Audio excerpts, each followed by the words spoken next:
নমস্কার বন্ধুরা, বঙ্গজয়তে তোমাদের স্বাগত জানাই। আজ কিন্তু ফুটবলের একাধিক খবর নিয়ে তোমাদের কাছে হাজির হয়ে গেছি। মূলত কিন্তু আজ ক্লাব বিশ্বকাপের খবর, ইন্টার মিলান এবং ম্যানচেস্টার সিটির বিদায় ক্লাব বিশ্বকাপ থেকে, এছাড়া ভারতীয় ফুটবলের কিছু ট্রান্সফার নিউজের খবর এবং অবশ্যই ইস্টবেঙ্গল রিলেটেড একাধিক খবর। ইস্টবেঙ্গলের নতুন বিদেশি কে আসতে পারে, 6 নম্বর বিদেশি হয়, এছাড়া মহিলা দলে এলো নতুন বিদেশি।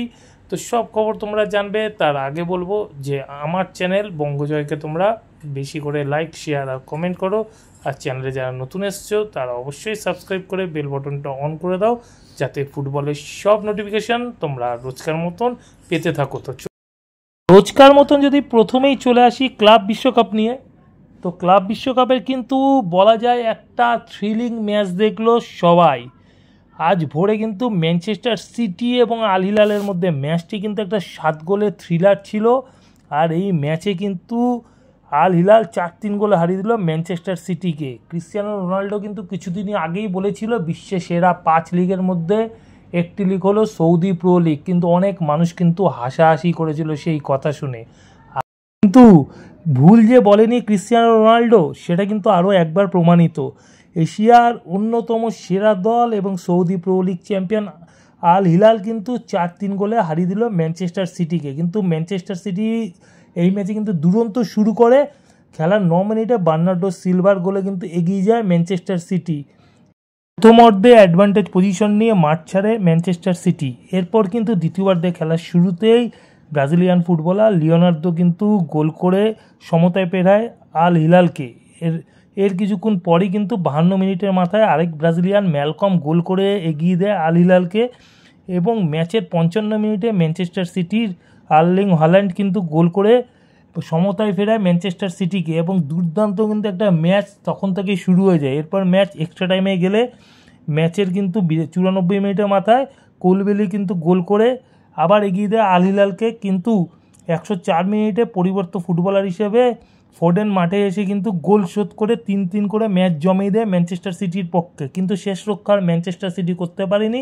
112 মিনিটের মাথায় কিন্তু লিওনার্দো আবার গোল করে 4-3 এগিয়ে দেয় আল হিলালকে। এবং ম্যাচ শেষে কিন্তু এই স্কোরটি থেকে যায়, যার ফলে কিন্তু ম্যানচেস্টার সিটির বিদায় আর আল হিলাল পৌঁছে গেল কোয়ার্টার ফাইনালে।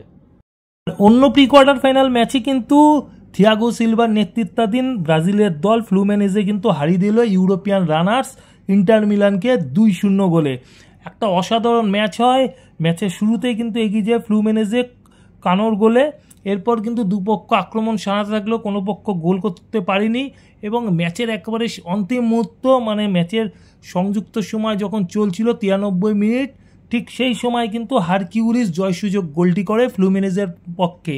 আর এই জয়ের পর কিন্তু ব্রাজিলের দল ফ্লুমিনেজে কিন্তু পৌঁছে গেল বিশ্ব ক্লাব কাপের কোয়ার্টার ফাইনালে। এবারে চলে আসি ভারতীয় ফুটবলের খবরে। আর প্রথম খবরই হবে western India football association Maharashtra আয়োজনে কিন্তু মুম্বাইয়ের কুপার স্টেডিয়ামে গত 27 থেকে 30 জুন অনুষ্ঠিত হয়ে গেল AIFF elite coaches programme. AIFF এর টেকনিক্যাল ডিরেক্টর সাবির পাশা ও head of coach development Vivek নাগুয়েলের তত্ত্বাবধানে এই কর্মসূচিতে অংশ নেন দেশের বিভিন্ন প্রান্তের এএফসি প্রো লাইসেন্সধারী বা এ লাইসেন্সধারী বিদগ্ধ কোচেরা। বাংলা থেকে কিন্তু ছিলেন সঞ্জয় সেন, শঙ্করলাল চক্রবর্তী ও বাস্তব রায় এই কর্মসূচিতে অংশ নেন। এছাড়া সেখানে কিন্তু ছিলেন ইস্টবেঙ্গলের হেড অফ ফুটবল থিংবই সিংটো এবং সহকারী কোচ বিনো জর্জ। অন্যদিকে আই লিগে পরপর 2 মরশুম রানার্স হলেও গত মরশুমটা একেবারেই ভালো যায়নি শ্রীনিধি ডেকান এফসির জন্য। চ্যাম্পিয়ন হওয়ার লক্ষ্যে দল গড়েও 12 দলীয় আই লিগে 9ম স্থান নিয়ে সন্তুষ্ট থাকতে হয়েছিল হায়দ্রাবাদের ক্লাবটিকে। তাই নতুন মরশুমে দলকে খোলনলচে বদলে ফেলতে চাইছে তারা। সেই সূত্র ধরে গতকাল একঝাঁক দেশীয় ফুটবলারকে কিন্তু বিদায় জানালো শ্রীনিধি ডেকান এফসি। এবারে একটু কলকাতা ফুটবল লিগের খবরে আসি। আর নৈহাটি বঙ্কিমাঞ্জলি স্টেডিয়ামে ইস্টবেঙ্গল বনাম সুরুচি সংঘের ম্যাচ 3 তারিখের পরিবর্তে 4 জুলাই বিকাল 5টায় অনুষ্ঠিত হবে। অপরদিকে ব্যারাকপুরে বিভূতিভূষণ বন্দ্যোপাধ্যায় ক্রীড়াঙ্গনে কলকাতা পুলিশ ক্লাব বনাম মোহামেডান স্পোর্টিং ক্লাবের ম্যাচ 5 তারিখের পরিবর্তে 4 জুলাই বিকাল 3টে অনুষ্ঠিত হবে। আর অন্যদিকে AFC champions league women's spot 1-এ জায়গা পেয়েছে ইস্টবেঙ্গল ক্লাব। জুলাইয়ের 3 তারিখ নির্ধারণ হবে কোন কোন দলের বিরুদ্ধে খেলতে হবে এশিয়ার সর্বোচ্চ লিগে ইস্টবেঙ্গলকে। উল্লেখযোগ্য বিষয়, বাংলার প্রথম ক্লাব হিসাবে ইতিহাস সৃষ্টি করবে ইস্টবেঙ্গল এশিয়ার সর্বোচ্চ লিগ খেলার। এটা কিন্তু বাংলার ফুটবলের জন্য একটা খুব বড় অ্যাচিভ, কেননা বাংলার কোনো দলই এখনও পর্যন্ত এএফসির কোনো পর্যায়েতেই কিন্তু চ্যাম্পিয়ন্স লিগের যেটা 1 হয় সেই চ্যাম্পিয়ন্স লিগ 1-এ কিন্তু খেলার সুযোগ পায়নি, সেটা কিন্তু প্রথম করে দেখাচ্ছে ইস্টবেঙ্গল ক্লাবই। এবারে চলে আসি একটু ট্রান্সফার নিউজের খবর। আর ট্রান্সফার নিউজের প্রথম খবরই হবে Bengaluru FC Spanish midfielder Alberto নাগুয়েরকে নিয়ে। আলবার্তো নাগুয়েরা কিন্তু গত মরশুমে বেঙ্গালুরুর জার্সি গায়ে 26 ম্যাচে 5টি গোল করেছিল। তো এই ফুটবলারটিকে কিন্তু গুড বাই জানিয়ে দিয়েছে বেঙ্গালুরু, এবং শোনা যাচ্ছে যে আলবার্তো নাগুয়েরা কিন্তু সই করতে পারে মুম্বাই সিটি এফসিতে, কেননা এর আগে মুম্বাই সিটি এফসিতে তিনি খেলেছেন এবং মুম্বাই সিটি এফসির হয়ে কিন্তু তিনি আইএসএল কাপ জিতেছিলেন। তো শোনা যাচ্ছে তিনি কিন্তু আবার ফিরে যেতে পারেন তার নিজের পুরনো ক্লাবে। আর্জেন্টাইন ডিফেন্ডার কেভিন সিভিল ইস্টবেঙ্গলে কনফার্ম হওয়ার পরই কিন্তু তার ক্লাব থেকে আরও একজন আসতে চলেছে ইস্টবেঙ্গলে। হ্যাঁ বন্ধুরা, একেবারে কনফার্ম। স্পেনের 3য় ডিভিশনের ক্লাব পনফেরাডিনার সহকারী coach Adrian Rubio Martinez East Bengal ক্লাবে অস্কার ব্রুজোর সহকারী হিসেবে যোগ দিয়েছেন।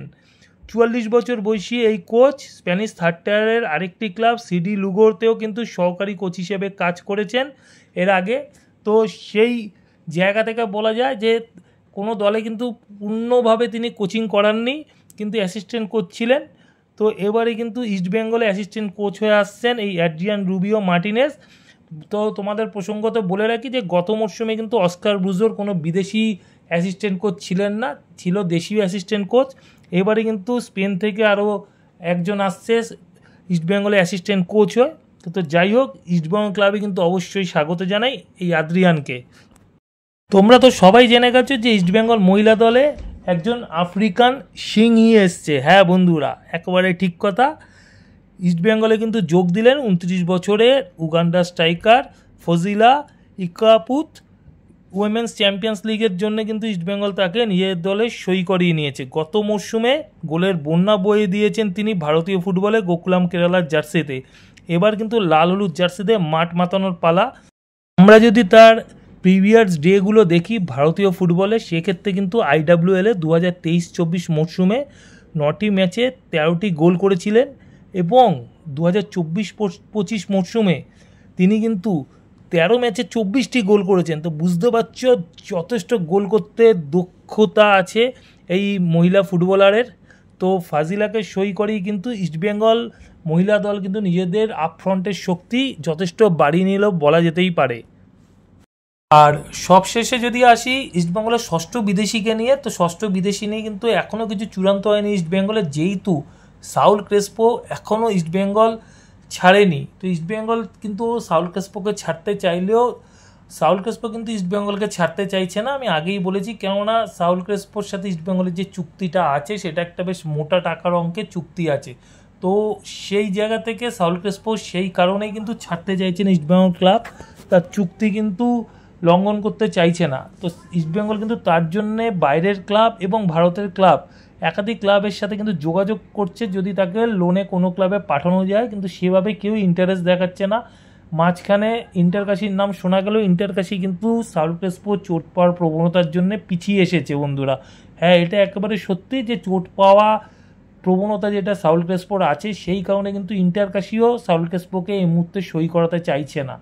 তো সাউল ক্রেসপোকে যতক্ষণ না ছাড়তে পারছে ইস্টবেঙ্গল কিন্তু 6ষ্ঠ বিদেশি চূড়ান্ত করতে পারছে না। তবে যেটা শোনা গেছে 6ষ্ঠ বিদেশি হিসাবে ইস্টবেঙ্গল কিন্তু একজন সিবি কাম সিডিএমকে কিন্তু চয়েস করে রেখেছে, এবং তিনি স্পেনের এবং 2nd ডিভিশনে খেলে স্প্যানিশ লিগে, মানে স্পেনের যে 2nd ডিভিশন সেখানে খেলে, এবং সেই ফুটবলার কিন্তু অস্কার ব্রুজো ইস্টবেঙ্গল কোচ নিজেই কিন্তু সেই ফুটবলারকে চয়েস করেছেন।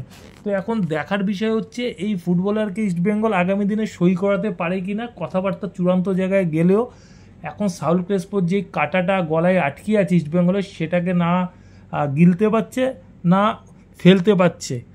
তো সেই কারণে কিন্তু ইস্টবেঙ্গলে 6ষ্ঠ বিদেশির পাকা হওয়াটা আটকে আছে।